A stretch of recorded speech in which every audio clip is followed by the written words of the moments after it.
All right, so today we're going to continue on with our discussion about forces.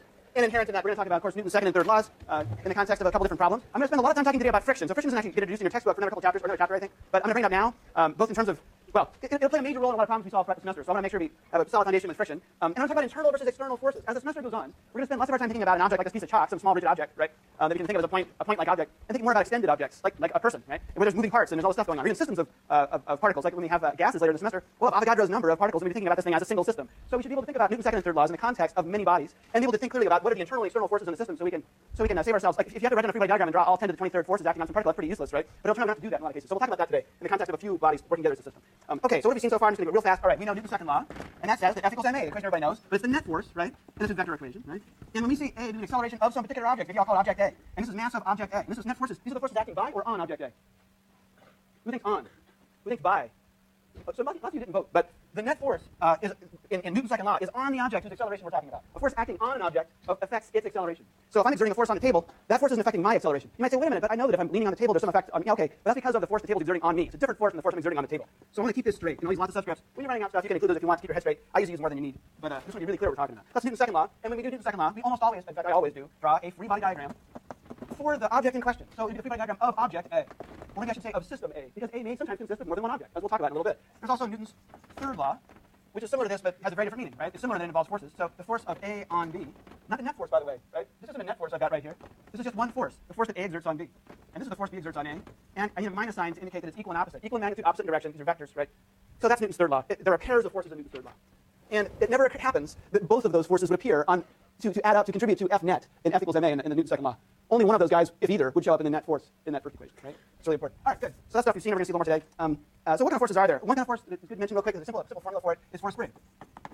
Springs are great objects for relating forces to position. That's why, like in the old days, nowadays they have fancier ways of making scales. But in the old days, the way you make a scale, right, is you have a spring, and you put your item on it, whether it's you or your fruit at the store or whatever it is, and it would compress the spring, right? And it would compress it by an amount proportional to how heavy the thing is you put on top of it, right? So springs are really nice in that they offer a linear relationship between displacement from the equilibrium position for the spring and how much force you exert. So for a spring, we'll say, force, I'll put ST for spring, is, let's see, I'll put a vector sign. That is minus K, some constant proportionality, times, let's call it delta X. And this is a vector. And I guess I could call it delta X. I called it X here with the vector sign. I could call it R with the vector sign. Either way is fine. I could also just do it this way. Say that the X component, so you have some spring. The X component of that force is negative K times delta X with no vector sign. So you have the X axis pointing this way. You've got the wall here. So this is all solid, not moving. You got your spring, right? And you put some object on the end, maybe, or you're just holding it with your hand, whatever you're doing. I guess I'll put an object on the end just to be clear where it is. And the object is sitting right now, and maybe there's no force. There's no force acting on it. This is the point. This is the equilibrium point. Like, oh yeah, that's the equilibrium position of the spring.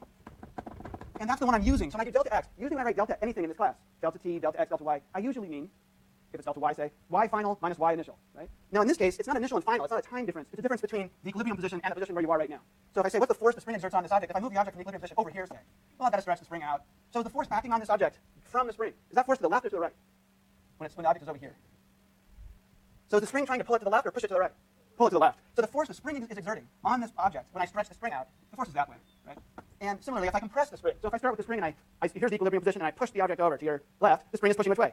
To the right. The spring is always trying to restore the object to where it came from. The restorative force. That's why there's a minus sign right there. So when I write force of spring, what I mean is it's the force of the spring on whatever it is, the object at the end, right? It's the spring acting on the object. That's why I have a minus sign, and delta X means, if I go to the right, so let's say this is X equal 5 centimeters or something. I go to the right, that's a positive delta X, because I went to maybe 10 centimeters, let's say. 10 minus 5 is positive 5. So, okay, delta X is positive, that means I get a negative force. Yeah, that makes sense. It's going that way. That's what all that means. So it's important to keep straight what that means, and that this means from equilibrium position. Okay, so and this is called Hooke's law. And you might think, yeah, like a hook, these are, remember, the hook on the end of the spring, but it's H-O-O-K-E, it's the name of the fellow who figured it out, or whose name is associated with it. Physicists give credit long after the fact by citing whose name goes on what equation. So it's a complicated process. Anyway, let's see. Oh yeah, and K is the portion of is the constant of proportionality. If you have a bigger K, you've got a stiffer spring, right? So the springs on that, well, not on my car, but the springs on your car, right, for your suspension, those have a really big K because they exert a large force for a small displacement. That's why you don't bottom out when you go over a speed bump, right? Whereas this spring, these little springs on the table, which have a much smaller K, I don't have to pull very hard and I can stretch them a long way. I can get a big delta X for a small f, right? That's small K. So stiffer springs have a bigger K. K is always a positive number. That's what the units of K. So forces in newtons. What's a newton? Kilogram meter per second squared, I think. Because that's equals right. I can figure that out from Newton's second law. And I say, okay, well, if those units then have to equal whatever the units of K are times the units, what's the units of delta X? Meters, right? So that means that K must have units then of, let's see, divide both into meters. So it's kilogram over second squared. If I have units of K, is that right there, right? I think that's right. Anyway, that's how I figure out the units of something. I'm going to get a new constant. Just find one equation just find one true equation using that constant and then just isolate it and find units of everything else. Great. So that's how to think about springs in a nutshell. We'll be using those more and more over time. Ropes, I mentioned ropes last time. Ropes always pull. We'll assign some tension to a rope if it's taut, right? And then at the end of the rope is exerting force on whatever's hanging on it or pulling on it in the direction toward the rope. Ropes exert forces that point toward the rope, right? I think we went through this last time, but we do it real quick. Did we do this? Did we figure out what the acceleration down an incline is for an object that's not experiencing friction? So if I have some angle theta and this is a ski slope, and there's some intrepid skier up here, right? And they're about to start, maybe they have to start moving, maybe they have, either way. I want to know what the acceleration of this skier down the slope is. I forget if we did this. Let's do it real quick. If I've got a triangle like this, right, there's another triangle I need to figure out, which is to get the components of the forces acting on this skier, right? Because to get the acceleration, what am I going to do? I'm going to solve it using Newton's second law, and I'm going to use it, and I'm going to put in here all the forces acting on the skier. How many forces are acting on the skier? If there's no friction and no wind resistance, how many forces are acting on the skier? So what's one for sure? Gravity. Gravity acts on, unless the skier has zero mass, there's gravity acting on the skier, right? So there's force of gravity. So let's take a 3D diagram. Oh, this is bad word management. Let's do that. So and what is it of? It's of the skier. Notice that the skier is it's just like me. I'm like a skier except on skis on. I'm a complicated object, right? Got arms and I can wiggle and move and stuff. It's not like a piece of chalk. It's rigid. But I can still talk about just two forces. I don't have to worry about the fact that those forces, where they're acting. Right? I don't have to worry about that. We will have to worry about that later in the semester. But right now I'm just going to say, all right, here's a dot representing the skier, despite the fact that it's all the complication, right? I'm going to draw the one force acting on due to gravity. Force of gravity. I'll go ahead, this is a subscript g. I'll say, oh yeah, that's just equal to the mass of the sphere times g. This is actually 10 meters per second squared, right? I'm not bothering with signs, it's going down. What's the other thing I've got? What other force is acting on the sphere? Normal force. Like that. Force normal. All right. So real quick, I'll just remind you how to break the components. What I did last time is I think I did this. I drew a triangle off to the side, and students come out after and were confused about that. Let's grab the triangle right on the diagram so we can figure where these angles come from. I say, look, here's mg, that's the force of gravity. And by the way, I didn't use Newton's second law to figure this out. This is just the law of gravity. Any object, I know what the force acting on it is, point straight down, it's mass of the object times g, end of story. Don't have to worry about Newton's second law. We do need to use Newton's second law to figure out what the component of the acceleration, what this guy's acceleration is going to be down the hill. And now I break into components. I want one component that's perpendicular, well, it's lined up with this axis and that axis. Oh, sorry, not that axis and that axis. Well, let's choose axes. I'm going to choose this as my x-axis, flying down the hill. Y-axis pointing perpendicular to the hill, surface of the hill. Great. So if I do that, now I know these are the components I need. I need one that's parallel with the y-axis and one that's parallel with the x-axis. And this is going to be a right angle. It's opposite side of the original vector I started with. What is this? Oh, and which is going to be theta? Is theta going to be the angle at the bottom or the top? Which is going to be? So which is smaller of these two? The one at the top or the bottom? Smaller angle, bigger angle, smaller angle, bigger angle. That's why I make this thing smaller than 45 degrees, so I can just eyeball it. I know that if that's the smaller angle on theta, then this would better be right here. Great. So given that, I say, oh, good. The component of acceleration down the hill is in the x direction is this piece. This is the smaller of the two. It's going to be what? Sine or cosine of theta times 2. Sine. Opposite or adjacent. So right, when I go to do Newton's second law in the x direction to find out what the acceleration of the sphere is down the hill, say, oh, well, I know that I need to write down the net force. So net force, net force in the x direction equals m times a acceleration component in the x direction, right? What is the net force? Well, there's two forces. There's the normal force, right? What is the x component of the normal force? Yeah, what's the x component of the normal force? So the normal force points perpendicular to the surface of the hill, right? So what's the x component of the normal force? So if the normal force points like that, straight off the surface, and the x direction goes down that way, that's perpendicular to the normal force. So what is the x component of the normal force? 0. I don't have to worry about that in this equation. But the x component of gravity, the force of gravity, that is non-zero. Given my conventions, is it positive or negative? Positive. Does everyone see that? Because gravity's pointing down, that means the projection in this direction is more to down the hill than up the hill. Right? Because if I added this component to that component, I need to go that way to add this to that to get the final vector, mg. It's got to be going downhill a little bit. And you know that force of gravity is pushing you down the hill and up the hill. So given my convention that x-axis points down the hill, for my x direction equation of Newton's second law, I better get a positive contribution to f sub gx. All right, we're almost done with this thing. We'll move on to new stuff. F sub gx, what is that? It's positive mg times, what do I say, sine of theta, given my conventions there, given how to find theta, that is. And that equals m times a sub x. So there's our answer. And you notice as will often happen, the masses cancel out when gravity is the only force that's really playing a big role in the problem. Now, if you've got friction in the problem, you might think that might change, but it'll turn out that friction, so this problem had no friction, right? That's why we only had normal force. If we add friction to the mix, now we'll have to think a little more. There's one more force in there. It'll turn out that force also is proportional to the mass, surprising me. So it'll turn out that it'll still often be the case that mass will cancel out, as it does here. So the result here is that the acceleration in x direction is just g times sine theta. Great. Based on Newton's second law, using the law of gravity to figure out what the original, what the full gravity vector is, and Newton's trigonometry to figure out what the components of the forces are downhill, and the fact that there's no friction. So the only contact force is perpendicular to the hills. There's no x component to that. All right, so what about friction? If you have friction in a problem like this, well, for one thing, suppose this guy is skiing down the hill, sliding down the hill. Which way is the force of friction going to point? Up the hill. That's right. It's going to oppose his motion. What if he's not moving? What if he's just sort of, here, suppose I've got something up on a hill. Suppose I've got some object that's sitting on a hill, so I'll make a hill. Right. Well, this guy's not sliding down the hill, right? Why is that? Because of friction. Although because gravity's acting on this block, we just calculated that if this angle is theta, you can read off what it is, 30 degrees. Can I go that high? Oh, no. 20 degrees. So theta equals 20 degrees in this problem. I've got an object sitting on a hill. Right? Physicists who take introductory physics classes, they do this for like half a year. We're just going to do this for a few weeks, or less than that, a couple weeks. So be glad. If you find this boring, be glad. If you find it exciting, pay attention. It'll be over soon. So I've got this object up on a hill. It's not sliding, so friction's holding it up. In particular, it's static friction that's holding it up. If it were sliding, I'd say, oh, it's kinetic friction. So as the name implies, all I mean by that is that we're going to separate. It'll turn out the rules of calculating what the magnitude and direction of the forces of friction are will depend on whether the object is moving or not. So we'll make a really clear distinction. So this is static friction right now. It's pointing up the hill. In fact, it's exactly opposing, right? The downward. We calculated what the force of friction. Excuse me. We calculated what the component of the force of gravity is that points down the hill. That's mg sine theta, right? Well, the force of friction here must be opposing that exactly, because what's the acceleration of this block right now? Yeah, it's not accelerating. It's not moving at all. So if there's no acceleration, by Newton's second law, the forces ought to add up to 0 when we vectorially add up all those forces.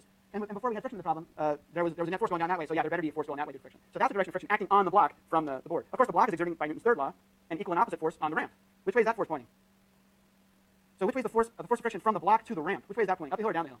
Down the hill, right? Like if this were some like badly tacked in carpet, this guy might push the carpet and smash the carpet down, right? This guy's exerting a downward force on this ramp. Okay, so there's a couple things we notice. One is that, as you just saw, here let's do a guy that's not as doesn't have.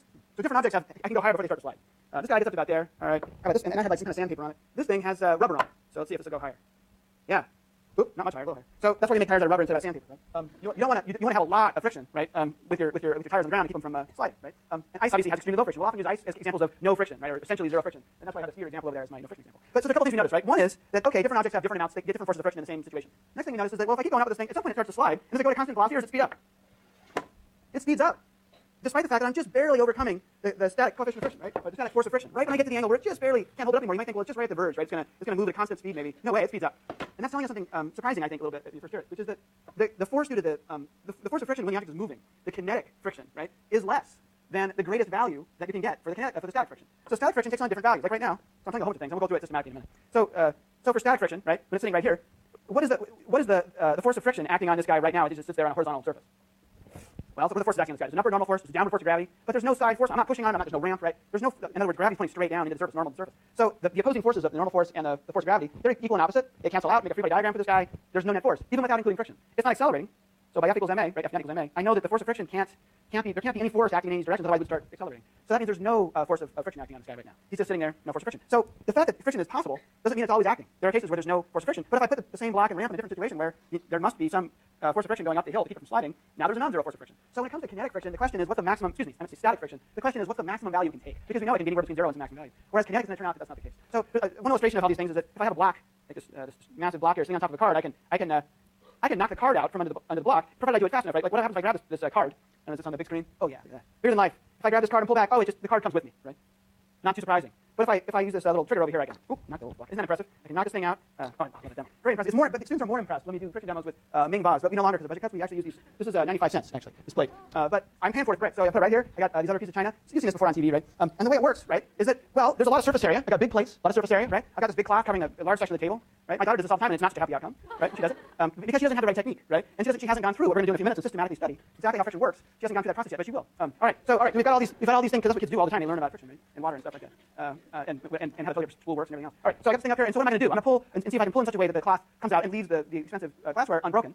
So let's just do it on count 3, all right? So 1, 2, 3. Oh, before we do it, let's do a systematic study, though, because I think we should know ahead of time what's going to happen. No, we'll do it today. I won't put it up. I just want people to pay attention, because this stuff isn't like, students like this demo a lot. And it's the easiest demo we do. The hardest demo is putting the screen back up after I lower that's by far the hardest demo. That's an easy demo. But first, let's do a real quick systematic study so we know what's going to happen. Oh, I should have asked the good folks in front. First, let's make movies of what I've got down here, and then I'm going to have you put this up on the big screen. But first, I'm just going to show this right here. So what am I going to do? I'm going to systematically do what I'm going to do really fast over here. I'm going to drag stuff and pull on stuff and measure the force I have to exert while I do it, using a force meter, and then put it on a graph and project it up there. So what you see right here is I've got a block of wood. It's sitting on the table. There's friction between the wood and the table, right? And I'm going to pull on it with this thing. So here, I'll put this thing here. All right. I think I will. And this is a force meter. So what I'm going to be doing physically is just dragging things along, and what you'll see is the force I need to exert on this bar right here in order to do whatever it is I'm doing. And I'll put weights of various amounts on top of the piece of wood. All right. So right now I've got these are kilogram weights. I got 2 kilograms on top of the wood. I don't know if the wood weighs, but it's a lot less than a kilogram. So it's on the order of 2 point something kilograms, right? I got my little force meter, and now what I'm going to do is I'll ask you, can I have this laptop up on the screen? I hope I set that up right ahead of time. I didn't. Yeah, which works. Look at that. All right, high tech. So what am I going to do? I'm going to start this guy by hitting the space bar, and if all is right in the world, it'll start moving along. Waiting. Oh, there it goes. That little red line. That red line. That is the force I'm exerting. So I'm going to start exerting more force, linearly more and more time. The block's not moving. It's still not moving. Still not moving. Up, and now that wasn't very clean, but now it's moving. Well, that sort of works, but I want to do it again a little cleaner. So there's a couple things to notice. One is that the ramp there were a lot of different values I could achieve with static friction before the block would start moving. And that's what we found out over here on the ramp. I could have the thing at different angles and still not have it slide. When I got to a certain angle, though, I couldn't go above that. It wouldn't work anymore. So there's a range of values I can get for static friction. And that's what you're seeing. Again, what you're doing on the vertical axis is force, the horizontal axis is time. So as I pulled harder and harder and harder on this thing, it ramped up. But then at some point, I pulled too hard and I overcame. I got to a value that was too great, a force that static friction couldn't overcome, right? And the block started to move. Now when it moved, on the right-hand side, you see a horizontal line. You can see that's the force of kinetic friction, right? It's opposing the motion of the block. And it's not as dramatic as I'd like. I'm going to try again and see if it's more dramatic next time I do it. But one thing I'd like you to notice is that the peak value I got to, so see how I got to a peak value on the right, well, in the middle actually, before it got to that plateau phase. That peak value is higher than the plateau. See that? I'm going to do it again and hopefully get a little cleaner example. So let me start this over again. See if it'll, there we go. So we're going to